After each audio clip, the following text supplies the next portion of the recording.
So welcome to week one presentation on Walter Rodney's Decolonial Marxism. Thank you all so much for joining us, and we can begin the presentation now. So we wanted to start with a quick introduction to who Walter Rodney was himself. So Rodney was born on the 23rd of March, 1942, and he lived until the 13th of June, 1980. He was born in Georgetown, Guyana, while it was still under British rule. He attended the University College of the West Indies in 1960, and formative in his youth was a visit that he paid to Cuba and the Soviet Union in the early 1960s. He wrote his dissertation at age 24, which is a very impressive accomplishment, and his dissertation was on a history of the Upper Guinea coast from 1545 to 1800. He taught at the University of Dar es Salaam in Tanzania and UWI, Jamaica. And on 15th October 1968, the government of Jamaica declared Rodney persona non grata, and this caused protests by students in the poor known as the Rodney Riots. In 1974, Rodney returned to Guyana from Tanzania. He founded the Working People's Alliance. On the 13th of June, 1980, he was killed in Georgetown at the age of 38 by a bomb in his car in an assassination. In 2014, the Commission of Inquiry concluded in their report that Rodney's death was a state-ordered killing by the government of Guyana, and that was adopted in 2021 by the National Assembly of Guyana, which voted to adopt a resolution to implement these findings. And some of his other important texts that many of you may have heard of are How Europe Underdeveloped Africa, The Russian Revolution, A View from the Third World, and Groundings with My Brothers. So a little bit of background on this text. It's a previously unpublished collection of Rodney's essays on race, colonialism, and Marxism. The essays are on Section 1, Marxist Theory and Mass Action, a brief tribute to Amilcar Cabral, Masses in Action, Marxism and African Liberation, Marxism as a Third World Ideology, Labor as a Conceptual Framework for Pan-African Studies, The Angolan Question, Development and Underdevelopment in Section 2, Historical Roots of African Underdevelopment, Problems of Third World Development, Slavery and Underdevelopment. Then in Section 3, their Pedagogy and Ours on Education, the British Colonialist School of African Historiography and the Question of African Independence, Education in Colonial Africa, Education in African Contemporary Tanzania. And then in Section 4, Building Socialism, Tanzanian Ujamaa and Scientific Socialism, Class Contradictions in Tanzania, Transition, and finally, Decolonization. So we wanted to begin by discussing the foreword by Ngugi wa Thiong'o, who is an influential Kenyan author, poet, activist, and decolonial thinker. In his introduction, Ngugi writes that colonization, with all its interlinked economic, political, cultural, and even psychic dimensions, has been central to the making of capitalist modernity. It's been part of the negation of the African humanity. Western modernity is rooted in the looting of a continent. And then he writes that one of the most frequently propagated colonial mythologies is that of Europe and the West having developed Africa. The myth continues today with the West seen as donor to Africa, and he states very definitively that it was Walter Rodney who best articulated a refutation of that mythology in his now universally acclaimed classic, How Europe Underdeveloped Africa. Rodney was able to do this because of his Marxian approaches to history, but he was able to add the racial and colonial dimension to this. Race, gender, and colonialism were integral to the development of capitalism to its current stage of global imperialism. Decolonization at the economic, political, cultural, and psychic levels has to involve both the colonizer and the colonized. Even our methodologies need to be decolonized from the Eurocentric basis. Marxist class analysis needs the dimensions of race and colony and gender to complete it.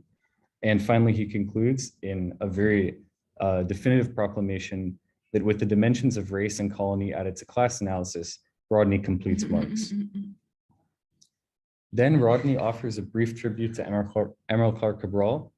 Just a bit of background on Cabral. He was a Bissau Guinean and Cape Verdean revolutionary leader and theorist who was also assassinated in 1973 by agents of the Portuguese government.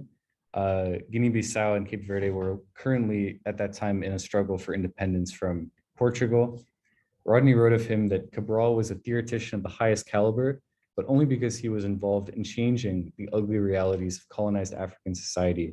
The accuracy of the interpretation was, in this case, literally a matter of life and death.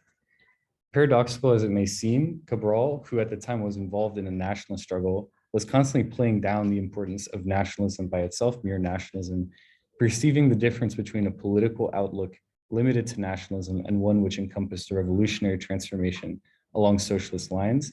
And Cabral has a quote in which he says, "Independence is not just a simple matter of expelling the Portuguese, of having a flag and a national anthem."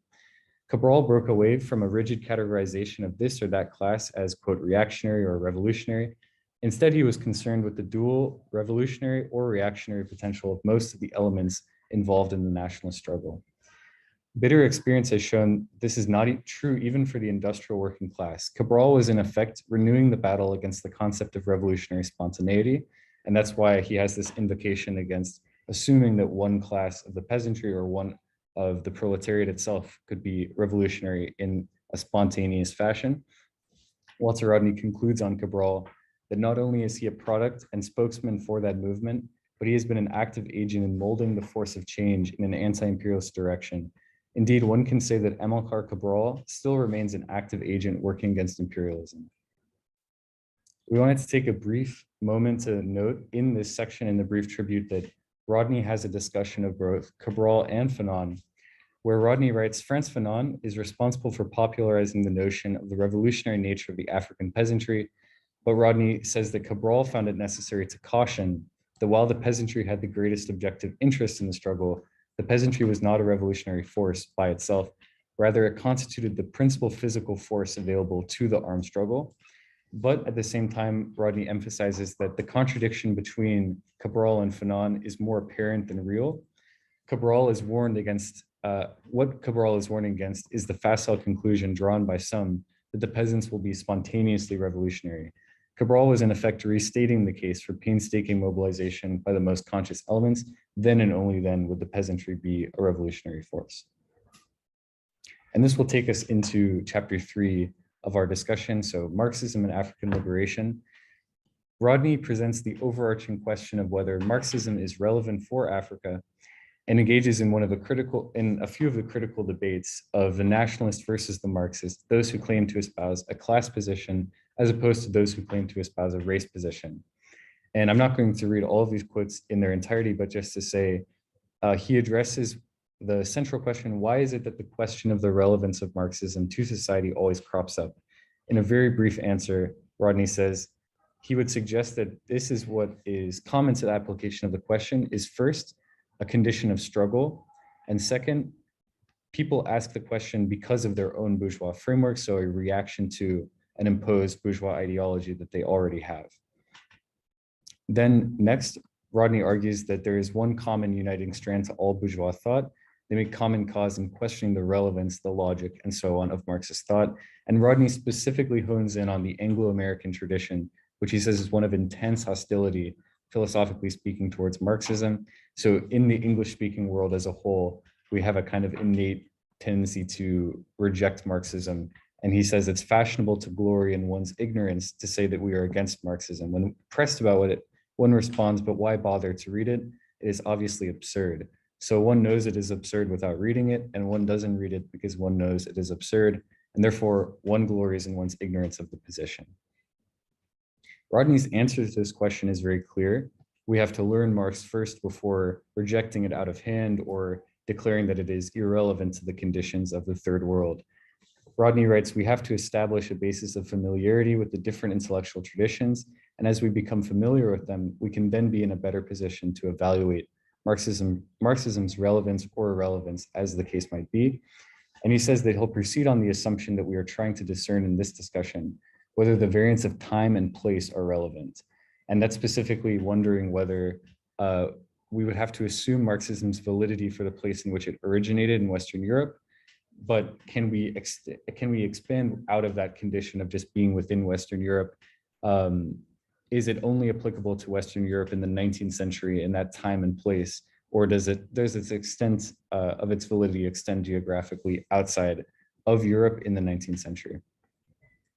Rodney addresses a critical question throughout this text. He's trying to answer the allegation of Eurocentricity within Marxism as an ideology deriving from Europe and from European thinkers. And he furthers this to say there are two variables of time and place, as we discussed: historical circumstances of time and culture as well, the place, social and cultural conditions within a particular place. These are kind of the necessary factors for discussing whether Marxism has an inherent Eurocentricity. And he makes two key points on universalizability. He talks about methodology and ideology. And he says, I would suggest two basic reasons why I believe that Marxist thought, scientific socialist thought, would exist at different levels at different times in different places and retain its potential as a tool, as a set of conceptions that people should grasp. And now I'm going to hand it off to Chris. And I don't know if you want to start by introducing yourself very quickly, and then you can kind of go into the presentation. Yeah, so my name is Christopher Ago, recent graduate of Cornell University, and I will be continuing the second half of this presentation. So as Joseph mentioned, in the book, Rodney explains that there are 2 points on the universality of applying Marxist thoughts to different societies, and that is in methodology and in ideology. So what is the methodology of Marxism? The methodology is dialectical materialism. So in his book on the Russian Revolution, he wrote that aspect of Marxism which lays claim to universal validity, its method, its scientific method of dialectical materialism. Like any other scientific method, it produces results on being applied to a given set of data or conditions. So whenever people say, and this is a very, very common accusation against Marxism, that oh, it's a white man's ideology or it's a European ideology. Rodney is saying that no, like, you know, if you were to take Marxism on its own as just like a scientific method, the principles can be applied to any other society, whether it's, you know, 18th or 19th century Europe or modern day Africa. And so something I found very, very, very, very interesting and very, very crucial when in this book was when he talked about Cabral and how Cabral, you know, Amilcar Cabral, in analyzing, trying to apply Marxism to Guinea-Bissau, could not completely copy and paste Marx's analysis of England to Guinea-Bissau. He had to start looking for, he couldn't look for classes, he had to start looking for modes of production. And this is something that's very, very crucial in showing that Marxism is not something that's exclusive to Europe or to Western Europe, something that's universal in that if you look at various societies across various time frames, various periods, you find that there are people who do labor and there are people and there are modes of production, systems of production, and therefore like Marxism is universal in its methodology. So yeah, and then the second aspect of Marxism's universality is in its ideology. So on page 43, Rodney writes, my second consideration of the methodology is to look at Marxism as a revolutionary ideology and as a class ideology. In class societies, all ideologies are class ideologies. All ideologies derive from and support some particular class. So for all practical purposes, we have grown up in capitalist society, and bourgeois ideology is dominant in society. You know, again, like, as mentioned, we live in a bourgeois society, we live in a capitalist society, and the most valid critique of capitalism exists in Marxism. And therefore, Marxism is, you know, the ideology of the working class, the ideology of the peasant class, the popular classes. He goes on to say, you know, the set of ideas we call scientific socialism arose within capitalist society to speak to the interests of the producers in that society, to speak to the interests of those who are exploited and those who are expropriated, to speak to the interests of the oppressed or the culturally alienated. And we must understand that of the two major sets of ideas before us, idealism and materialism, bourgeois philosophy and Marxist philosophy, that each of the two is representative of a particular class. Bourgeois ideology is of necessity status quo preserving. A scientific socialist position is and remains revolutionary because it aims consciously consciously aimed at undermining that system of production and the political relations which flow from it. This is what I mean by revolutionary. So what I got from this passage was what I think was very important was when he mentions that scientific socialism speaks to the interest of researchers in that society. So to the ones, there are people who say, of course, countries in the third world are not dominated by what you call a traditional working class. Most countries in the global south tend to be dominated by the peasantry. They tend to be largely agrarian. But for the most part, again, that's not something that dismisses Marxism, because if Marxism is the tool or the analysis in the interest of the producers, in agrarian society, the producers are the peasantry, and so it's still a valid analytical tool that speaks to the oppressed and the alienated in society. And Rodney goes on in page 44 and 45 to say that from time to time there are Marxists who have arisen, who have attempted to deny or denude Marxism of its revolutionary content. That is true. There are Marxists who have become legal or armchair Marxists, who would like to see Marxism as merely another variant of philosophy and who treat it in a very eclectic fashion, as though one is free to draw from Marxism as one draws from Greek thought and its equivalent, without looking at the class base and without looking at whether an ideology is supportive of the status quo or not.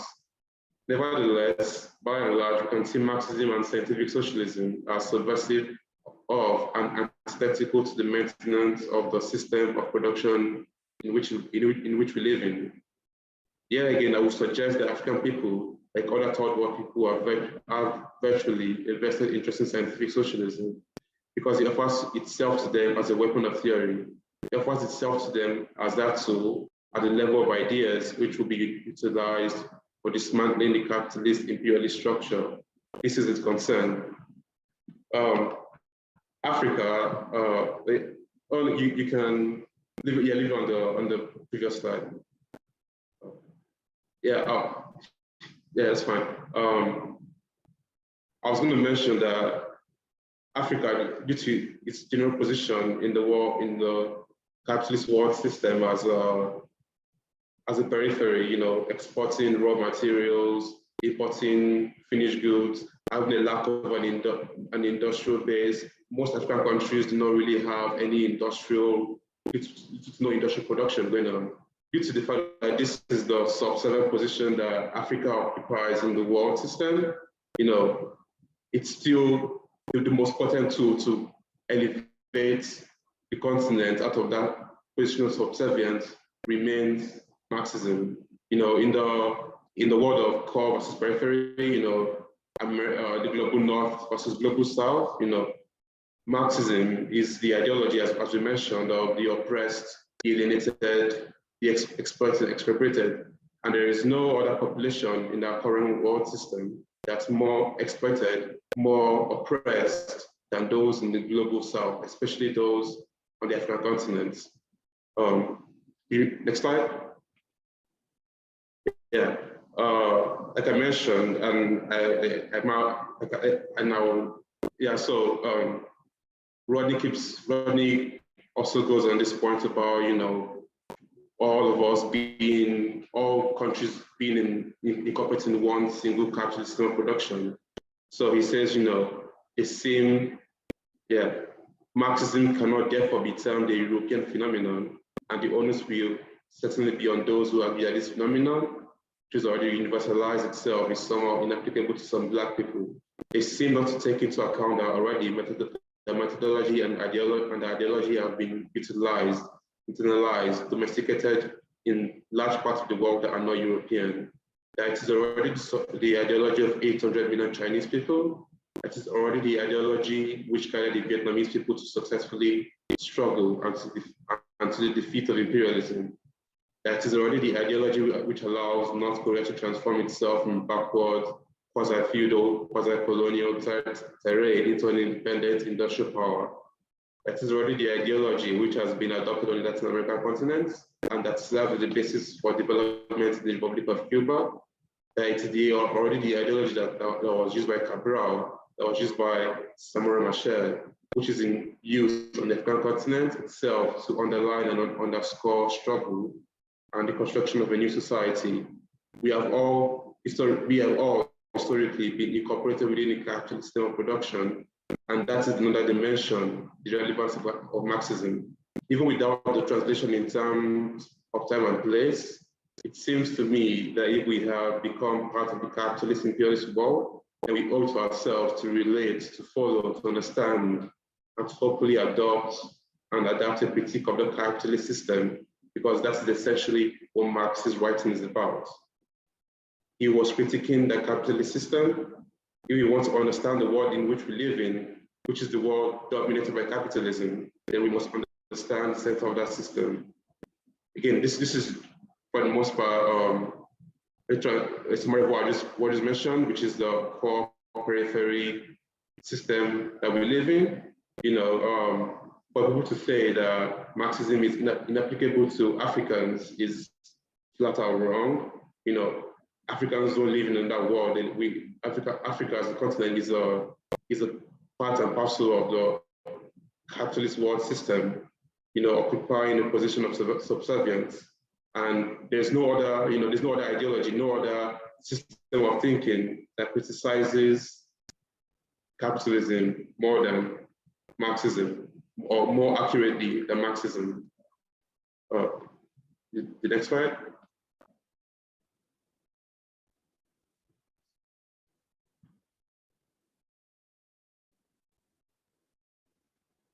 Yeah, and then on Marx's thoughts on applicability.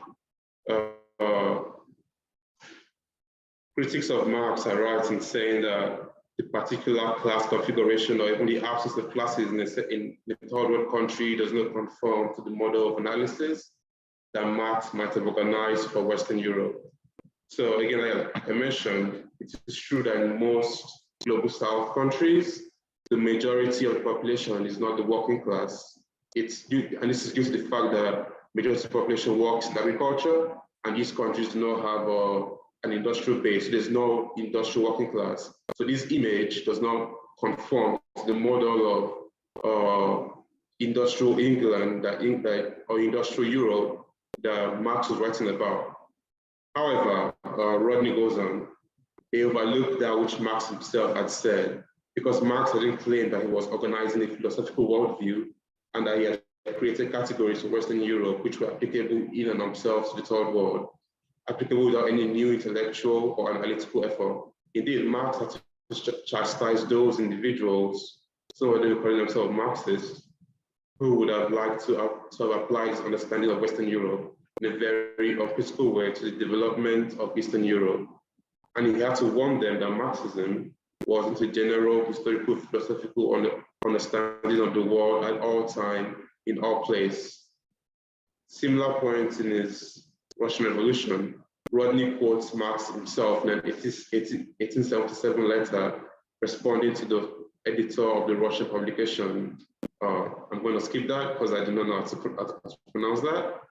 Wrote a critique of capital, saying that it is absolutely necessary for this critique to metamorphose and my historical sketch of the genesis of capitalism in Western Europe into a historical philosophical theory of general development imposed by fate on all peoples, whatever the historical circumstances in which they are placed. Marx also wrote to Vera Zasulich that where he said the historical inevitability of capitalism is therefore expressly restricted to the countries of Western Europe. So basically, this is to say that the path that Europe took, advancing from feudalism to capitalism, is not the path that every country in the world is going to take.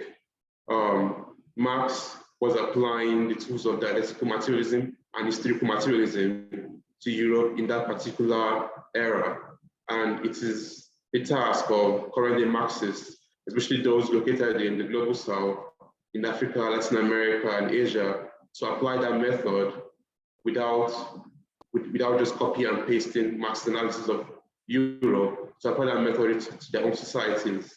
And this is what people like, like Cabral, like Mao, like Lenin, like Samir Amin did. They took the method, the methodology of Marxism and applied it specifically to the histories and the particularities of their society. Next slide.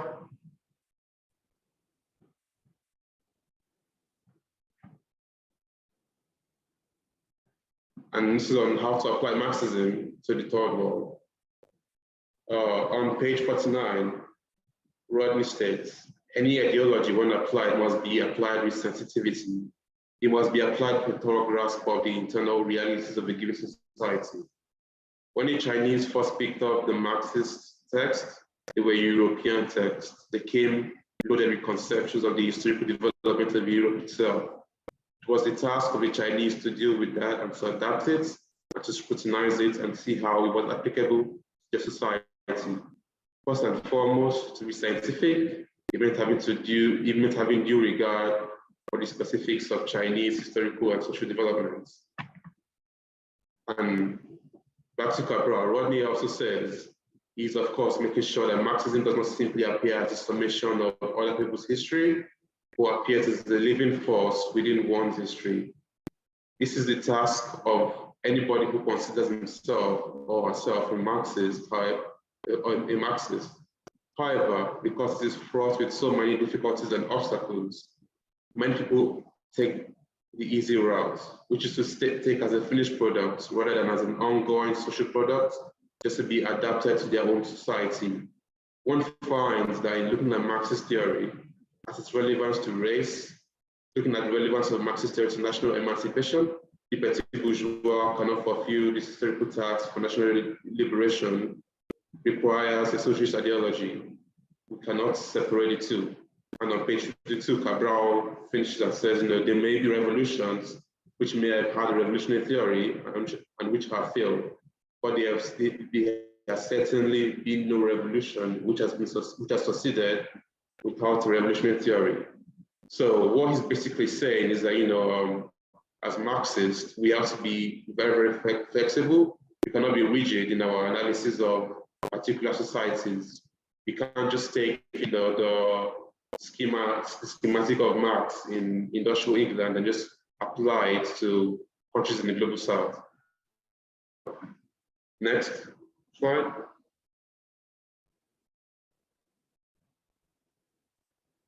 And is there a third way between capitalism and socialism? Rodney's answer is no. He says on page 46, what I will attempt to deal with as best as I can are certain questions arising from individuals who might say yes to most of what I've said, and then will ask the question, is there no alternative?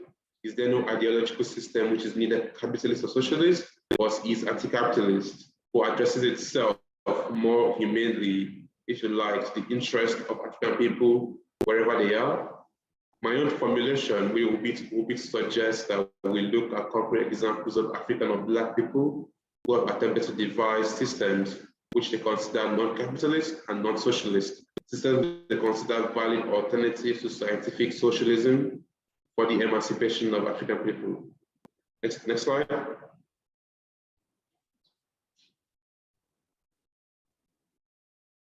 And the perfect example of one of these people who have tried to seek a third way between scientific socialism and capitalism is Kwame Nkrumah. So Kwame Nkrumah was the first independent leader of Ghana. He ruled the country from 1957 to 1966, and he thought, he could synthesize the various histories of Africa, which consisted of traditional African religion, Islam, and colonialism, which he called conscientism. He said, of course, what Nkrumah said was that, in pre-colonial Africa, there was no classes, and Africa was, or at least in Ghana was a communal society of no classes, egalitarian, and therefore it was the task of them to, revive this society that colonialism had disrupted in order to construct what he called, what his version of African socialism. He would ultimately fail and he would see the errors of his ways. But in the book, Rodney states on Nkrumah on page 46, on page 47, it says, Nkrumah spent a number of years during the 50s and right up to when he was overthrown, in which he was searching for an ideology that was there was everything other than a straight understanding of socialism. What were the practical consequences of his attempt to dissociate himself from an international socialist tradition? We saw in Ghana that Nkrumah steadfastly refused to accept that there were classes, that there were class contradictions in Ghana. A most significant test of this position was when Nkrumah himself was overthrown. After he was overthrown, he wrote a small text titled Class Struggle in Africa. It stated that Nkrumah himself, in fact, had made the consequences of an ideology which espoused an African cause, but which felt an historical necessity to separate itself from scientific socialism. Because Nkrumah denied the existence of classes in Ghana until the petty bourgeoisie as a class overthrew him. And then he said it was a terrible mistake. Yes, there are classes in Africa. Yes, the petty bourgeoisie is a class with interests fundamentally opposed to workers and peasants in Africa. Yes, the class interest of the petty bourgeoisie is the same, or at least in large, it is tied in with the class interest of international monopoly capital. And therefore, we have in Africa a class struggle within the African continent and a struggle against imperialism. This argument that, Africans are, I've heard these arguments several times that Africans are naturally communal, or Africans live in a communal way, and that we don't have to look to socialism or look to Marxism, European ideology, or look that we have to be anti-capitalist. We have to look at the past and that. And this is all for the most part a good sentiment, but however, without recognizing the fact that African society, like any other society under capitalism, is stratified amongst various classes. The end goal or the end state is what happens in Nkrumah, trying to build a society, a social society, without acknowledging the fact of the reality of class struggle, without waging war against the local bourgeoisie, war against the interests of the working classes, the popular classes, the peasant classes. So as an African, or just as from the global south, it's interesting to see people say these things about Africans being naturally communal, ideologies such as Ubuntuism. Okay, these are all very good as rhetoric. When it comes to constructing a socialist society, it's very, very important to take into consideration things like class struggle. Yeah, could you move on to the next slide?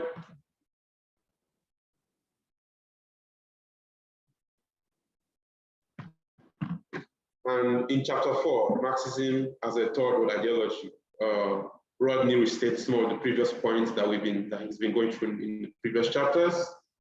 On the question of relevance to the entire third world, of Marxism to the entire third world, he states, so in trying to answer the question, how is Marxism relevant to the third world? My insistence is that we understand Africa, Asia, and Latin America, which referred to as the third world, do not constitute a socio-economic system, which is distinct from the capitalist centers of the world. Colonial opposition, and then he also explains about colonial opposition to Marxism. He says the colonial powers, their spokesmen and ideologies, simply said, in effect, that Marxism was not good for the natives, that this is not a vision of the world which should be incorporated into the way in which colonial people saw themselves, saw their societies, and saw the world outside. The colonialists created a generation of third world scholars who were immersed in bourgeois theory. They were automatically anti-Marxist, they had an idealist vision of the world, and they assumed that what they had was a universalistic vision. They said the capitalist system, and they thought that the capitalist system always was and always will be. He goes on saying, because one can be brought into line with the bourgeois worldview, either by being brought to the metropole itself, or alternatively, the bourgeois institutions can be transferred to the metropole to do the job locally. This opposition to Marxism, again, this was written in the 70s and 80s. This opposition to Marxism is still something that's very constant in countries in the global south. Just as countries in the metropole, in the core, in the global north are hostile to Marxism, that hostility is also present in the global south. Students in universities that are trained to study neoclassical economics, they are funneled into banks, into international financial institutions such as the IMF and the World Bank. They are taught, neoclassical orthodoxy. They are taught that neoliberalism is the one and only way, only road towards development. There is no other alternative. And this opposition to Marxism has its roots in colonialism. In lots of the colonies, when the communist parties were being created, they were immediately banned by a lot of the colonial powers because they understood the dangers of a third world controlled by communism, a third world that was able to utilize Marxism. And I see again this critique of saying that the natives, that Marxism is not a worldview that the natives should see themselves in. Interestingly, is also a rhetoric that's also not just espoused by capitalist imperialist opposition, by also some people on the left, people who are generally well-meaning, but due to the history of Marxism as being created by a European, we tend to see that we should not see ourselves in a European's worldview. But this is obviously wrong, as Marxism has been the most potent tool for liberation in the third world. And then Rodney goes on to mention Marxism double potency in the third world, stating that while colonialists were hostile towards Marxists inside of their own countries, they were doubly hostile to Marxism and to Marxists who appeared in the third world. The bourgeois metropolitan system certainly has certain capacities to accommodate, but the third world practice for many years, and I think it still remains true, is to resolutely oppose, on the part of the same powers, development of Marxist thought. It seems to me then that the bourgeoisie themselves recognize their vulnerability in the third world. They recognize that Marxist thought is a double potency, if you like, in third world countries. Next slide. So, on creating alternatives and the linking. So, one of the quotes that I really love in this book is on page 15, where it says, in Africa as a whole, people say there's a need for African socialism. It would be said in India, in Sri Lanka, let us look for something that relates to our own culture. These are powerful arguments because they address real emotion. They address the colonial in his conception of himself. The colonial, after all, had been challenged as a being. His very identity had been challenged. He had been exposed to cultural imperialism in addition to political and economic exploitation, and therefore it rings a certain bell and elicits sympathy when one says we must avoid all foreign domination of thoughts, and we must ensure that what we create is ours, that we cannot reject capitalism and bourgeois theory and take in its place socialism or Marxist theory, but this is a new form of imposition. I think that this is the argument as they would put forward at best, and I still feel that at its best, it is false. The only choice, so what he's basically saying is that although these people who, you might consider them to be on the left, they talk about, cultural nationalism, about having the colonial express themselves, express their culture in opposition to all form of foreign thought, whether bourgeois theory or Marxist theory. You can see in Africa we have, Nkrumah, Kenneth Kaunda, or Leopold Senghor, with his idea of negritude, of creating something that's truly African. And in other societies, he mentions India and Sri Lanka, people say, let's create something of our own.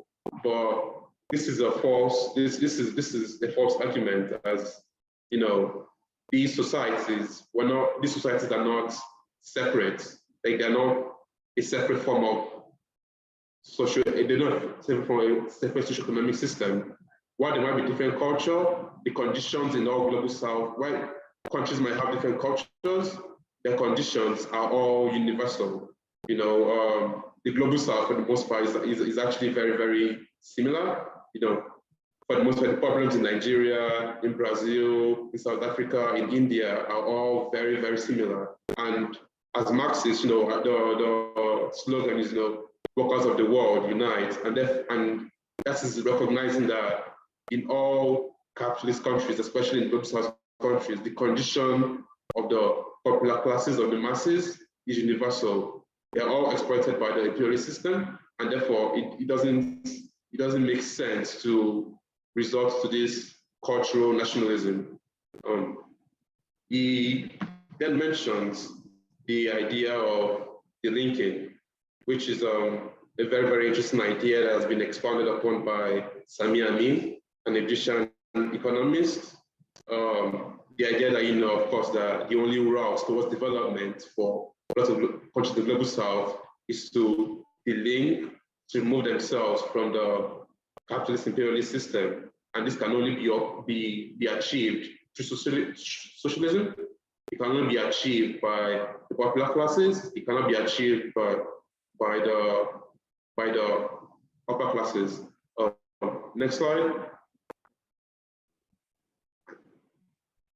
And then what also mentions of the reasons why Marxism is going in third world. He says Marxism is going in third world. It appears to me to derive from practical experience in the third world. Ever since independence, these countries have had certain experiences. They have set out, for instance, to develop themselves, but they utilize the well-known bourgeois theoretical assumptions about how one develops. They utilize bourgeois advisors to set up their 4- and 5-year development plans. They utilize bourgeois international experts to tell them how to take off, and the result is there for everyone to see. It's the failure of bourgeois thought to deliver the goods, if you like. It is no longer possible to say that bourgeois theory has any possibilities of growth for the third world countries. What are the ways of these states of dependency and underdevelopment? So it's the practice which accounts in no small measure for the advance of Marxism in third world. It goes on page 68 to say that many third world countries began their political independence with the internal class struggle at a very low level, because the internal classes had been subordinated to external capital, and the operation of internal class struggle had been subordinated to the operation of the nationalist struggle of all classes against the external monopoly capitalists. But as the years advanced in independence, the evidence began to grow of the decisive role of internal class struggles.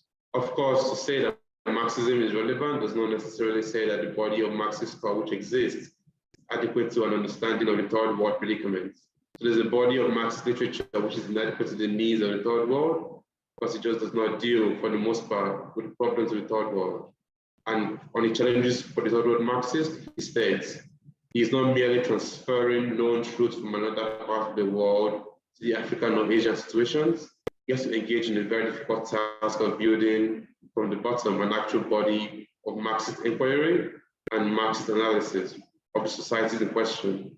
Marxism can only be of value if whatever it takes has to be universal is applied to the particular.